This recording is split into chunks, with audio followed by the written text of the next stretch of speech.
हाँ जी, सभी को नमस्ते जी, सारे सत श्री अकाल जी, dear students, I hope you all will be fine, hale and hearty. और आप सभी बड़ी ही उत्कंठा के साथ मेरी इस नई वीडियो की प्रतीक्षा कर रहे होंगे, ऐसी मैं आशा करता हूँ।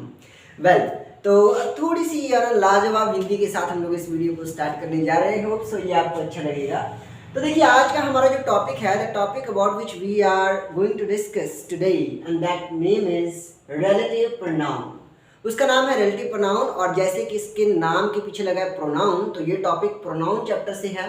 और ये टॉपिक आइल्स के स्टूडेंट्स के लिए जो आइल्स की प्रिपरेशन कर रहे हैं, या फिर जो कंपैरेटिव एग्जाम में है उनके लिए, तो ये चलो फॉरमोस्ट है ही, कार्डिनल है, इम्पॉर्टेंट है ना, पैरामाउंट है, हम कह सकते हैं उनके लिए मेन है ये चीज़। मतलब इससे क्वेश्चन पूछे बिना ना एग्जामिनर का खाना हजम ही नहीं होता। तो आओ देखते हैं इसमें है क्या। कह रहा है रिलेटिव प्रोनाउन होता क्या है, ऐसे शब्द या फिर वर्ड जो किसी नाउन या प्रोनाउन का संबंध बताने का काम करे, उनको रिलेट करने का काम करे, ऐसे शब्दों को हम रिलेटिव प्रोनाउन कह देते हैं। अब देखो, संबंध बताने का काम तो प्रीपोजिशन भी करता है, संबंध बताने का काम तो प्रीपोजिशन भी करता है, लेकिन प्रीपोजिशन किसी भी और चीज़, किसी मतलब नाउन प्रोनाउन को छोड़कर बाकी सारी चीज़ों को भी रिलेट करने का काम कर सकता है। जबकि ये जो रिलेटिव प्रोनाउन से ये क्या करेंगे, ये सिर्फ नाउन या फिर प्रोनाउन, या तो नाउन या फिर प्रोनाउन का रिलेशन बताएंगे। जबकि प्रीपोजिशन बाकी सारी चीज़ों का, जैसे कोई एडजेक्टिव हो गया, कोई वर्ब हो गया, है ना, इन सारी चीज़ों को भी जोड़ने का काम कर सकते हैं। वेल, कौन कौन से रिलेटिव प्रोनाउन हम लोगों ने करने हैं जो कि मैक्सिमम हमारे एग्जाम में पूछे जाते हैं, कंपैरेटिव एग्जाम में।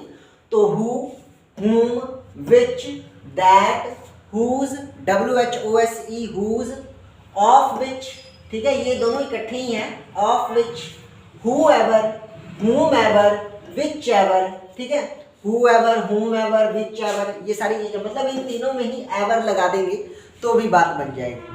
तो ये इतने सारे रिलेटिव प्रोनाउन हैं, और इन सब के अलावा भी और भी हो सकते हैं रिलेटिव प्रोनाउन, और भी कई तरह के होते हैं, लेकिन उनकी हमें फिलहाल ज़रूरत नहीं है। कंपैरेटिव एग्जाम के अकॉर्डिंग जितनी हमें नीड है ना, उसके हिसाब से ही मैंने यहाँ पर ये रखे हैं आपको।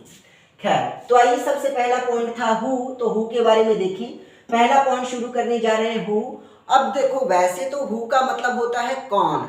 जब हु सवाल करने का काम करेगा ना, इंट्रोगेटिव बनेगा, क्वेश्चन करने का काम करेगा सब्जेक्ट के बारे में, तब हु का मतलब होता है कौन, ठीक है। लेकिन यहाँ पर तो हम रिलेटिव प्रोनाउन कर रहे हैं, यहाँ ये कोई सवाल नहीं करेगा बल्कि जोड़ने का काम करेगा, और जब ये जोड़ने का काम करेगा तो हु का मतलब क्या बनेगा, जो इसका मतलब बनेगा। आओ देखते हैं कैसे। आई नो रोहित, मैं रोहित को जानता हूँ। हु केम लेट, जो लेट आया था। मैं रोहित को जानता हूँ जो लेट आया था, जो लेट आया था, तो जो आ गया ना, उस जो के लिए हमने क्या लगाया, हु लगाया। अच्छा, ये जो हु है ये हमेशा इंसानों के लिए लगता है। हु जो है वो किसके लिए लगेगा, इंसानों के लिए लगेगा, लिविंग के लिए लगेगा। अब देखो, I know Rohit who came late, हमने यहाँ पर कह दिया। एक बात का हमेशा ध्यान रखना कि हु तो हमारा हो गया रिलेटिव प्रोनाउन। अब मैं शॉर्ट फॉर्म में लिख रहा हूँ यहाँ पे, ये हमारा रिलेटिव प्रोनाउन हो गया। रिलेटिव प्रोनाउन किसके लिए आता है, किसी ना किसी नाउन या प्रोनाउन के लिए आएगा।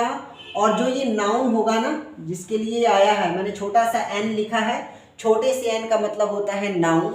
तो ये जो नाउन है ना रोहित, इस नाउन को हम एंटीसीडेंट कहेंगे, ANTECEDENT,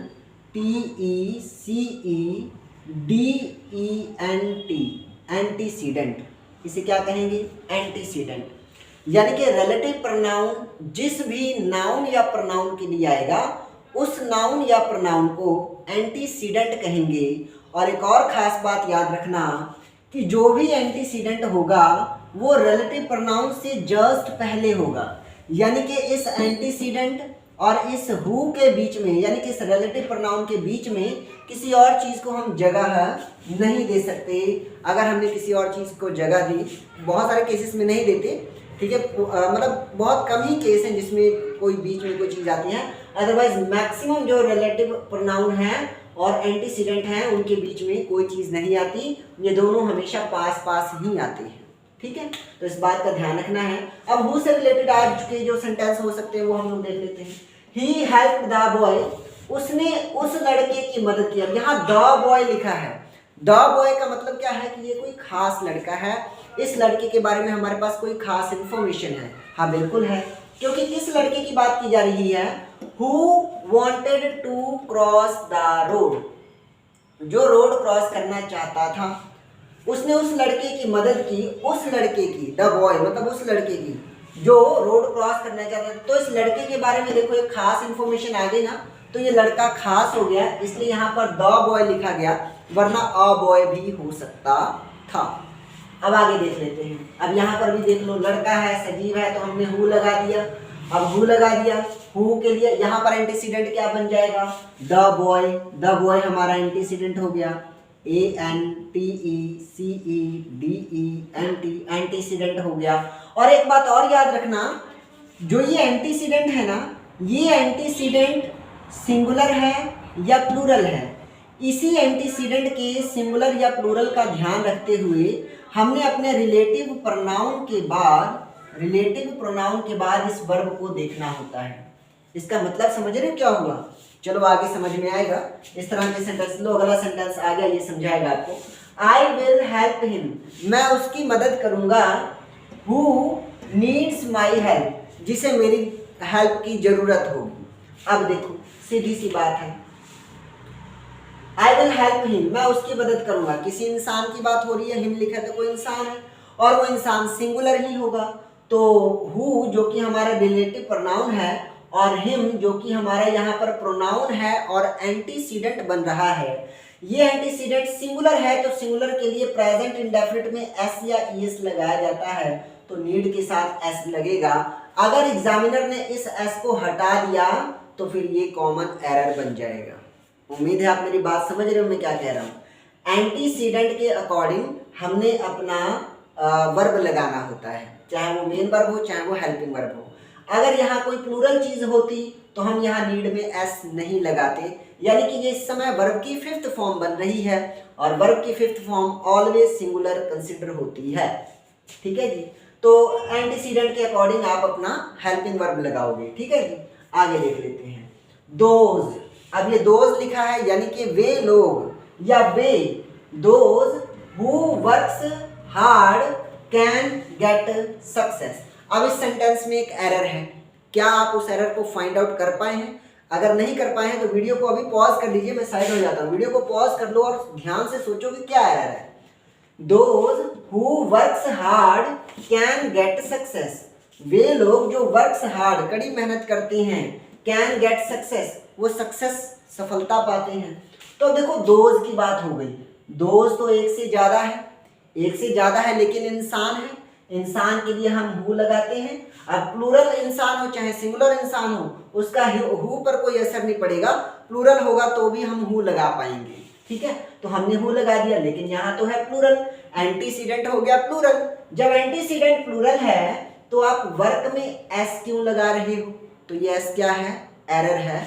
इस तरह से आपने एरर को फाइंड आउट करना है, ये एस यहाँ पर नहीं होना चाहिए। तो क्या होगा?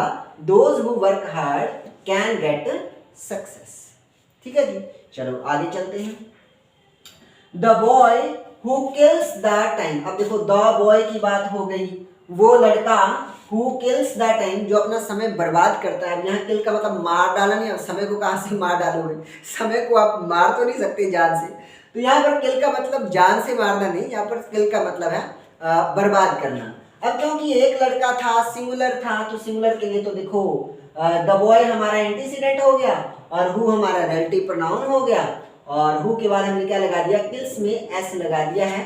Kills the time can't achieve his goal, वो लड़का जो समय बर्बाद करता है वो अपना गोल नहीं अचीव कर सकता।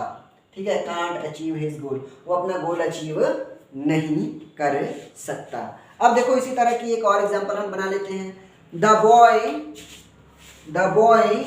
हु आर या फिर is, the boy who are या फिर इज कमिंग लेट, एक, 1 minute,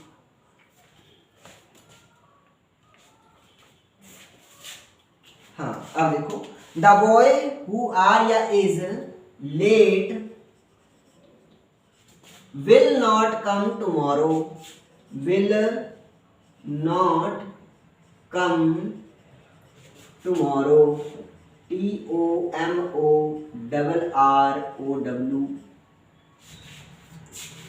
the boy who are के इज। अब आप ही बता दो यहाँ पर आर लगेगा कि इज लगेगा, तो सीधी सी बात है, द बॉय है, एक लड़के की बात हो रही है, वो लड़का जो लेट आता है, या जो वो लड़का जो लेट आया है, या वो लड़का जो लेट आएगा, विल नॉट कम टुमारो, वो कल नहीं आएगा। तो देख लो, इज हु के साथ यहाँ पर क्या लगेगा, इज लगेगा, आर नहीं लगेगा, क्योंकि लड़का, एक लड़के की बात हो रही है, द बॉय की बात हो रही है कि वो लड़का जो लेट आएगा, विल नॉट कम टुमारो, वो कल नहीं आएगा। ठीक है, इस तरह की बात हो जाएगी।